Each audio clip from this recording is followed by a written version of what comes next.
है, इसमें 4 तार है, 2 रनिंग का है और 2 स्टार्टिंग का है। अब यहाँ आपको करना क्या है, एक रनिंग और एक स्टार्टिंग तार आपस में ऐसे जोड़ देते हैं तो ये कॉमन बन जाता है और इसी कॉमन से आप जोड़ देंगे मेन लीड का एक तार सीधे।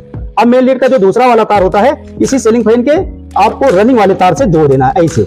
अब यहाँ पर देखिएगा हमने मेन लीड का दोनों तार जोड़ दिया है। अब हम सीलिंग फैन में अगर सप्लाई देते हैं तो बिना कैपेसिटर के ये सीलिंग फैन हमारा चलेगा।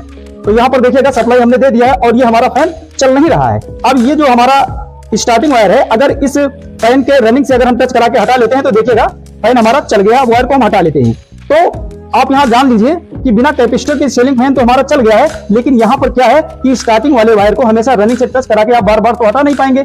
इसलिए है इसमें 4 तार है, 2 रनिंग का है और 2 स्टार्टिंग का है। अब यहाँ आपको करना क्या है, एक रनिंग और एक स्टार्टिंग तार आपस में ऐसे जोड़ देते हैं तो ये कॉमन बन जाता है और इसी कॉमन से आप जोड़ देंगे मेन लीड का एक तार सीधे।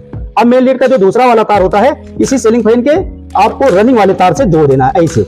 अब यहाँ पर देखिएगा हमने मेन लीड का दोनों तार जोड़ दिया है। अब हम सीलिंग फैन में अगर सप्लाई देते हैं तो बिना कैपेसिटर के ये सीलिंग फैन हमारा चलेगा।